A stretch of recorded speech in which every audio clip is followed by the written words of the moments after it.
আমি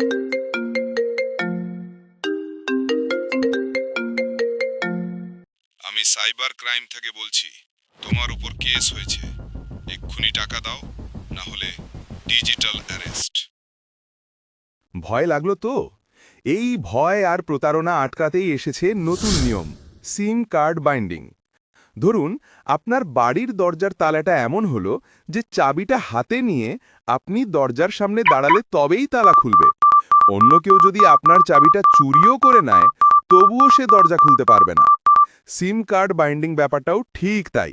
সরকার এবং reserve bank এখন নিয়ম করেছে যে শুধু পাসওয়ার্ড বা ওটিপি জানলেই হবে না, আপনার ফোনে আসল সিম কার্ডটি থাকলেই তবেই অ্যাপ কাজ করবে। অর্থাৎ আপনার ফোন এবং সিম কার্ডের মধ্যে একটা অদৃশ্য বাঁধন তৈরি করা হচ্ছে।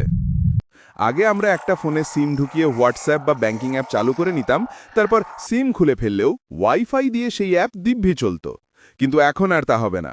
আপনি যখন কোনো অ্যাপ খুলবেন, অ্যাপটি গোপনে দেখে নেবে যে আপনার রেজিস্টার করা মোবাইল নাম্বার বা সিমটি ওই ফোনেই ভরা আছে কিনা।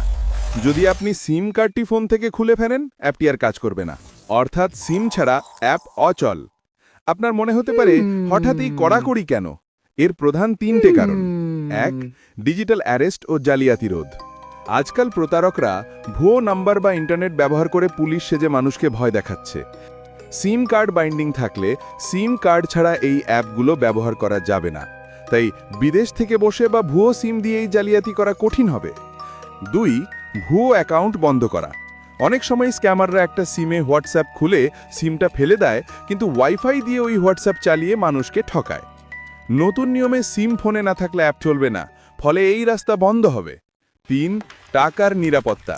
আপনার ব্যাংকের পাসওয়ার্ড বা পিন নম্বর কেউ জেনে ফেললেও আপনার আসল সিম কার্ড তার ফোনে না থাকলে সে আপনার অ্যাকাউন্ট খুলতে পারবে না। মূলত দুই ধরনের অ্যাপে এর প্রভাব পড়বে। এক, মেসেজিং অ্যাপ। সরকার নির্দেশ দিয়েছে হোয়াটসঅ্যাপ, টেলিগ্রাম, সিগন্যালের মতো অ্যাপগুলোকে আগামী 3 মাসের মধ্যে এই প্রযুক্তি পুরোপুরি চালু করতে হবে। দুই, banking app. PhonePe, Google Pay, SBI ইয়োলোর মতো টাকা লেনদেনের অ্যাপগুলোতে এই সুরক্ষা ব্যবস্থা ইতিমধ্যেই চালু হয়ে গেছে বা হচ্ছে। পরিশেষে বলি, হয়তো বারবার লগ ইন করা বা সবসময় সিম কার্ড ফোনে রাখাটা একটু ঝামেলা মনে হতে পারে, কিন্তু মনে রাখবেন, আজকের দিনে আমাদের মোবাইল নাম্বারটাই আমাদের আসল পরিচয়। তাই আপনার কষ্ট অর্জিত টাকার ব্যক্তিগত তথ্য সুরক্ষিত রাখতে এই সিম ব্যান্ডিং আসলে আপনার ডিজিটাল জীবনের পাহারাদার হিসেবে কাজ করবে।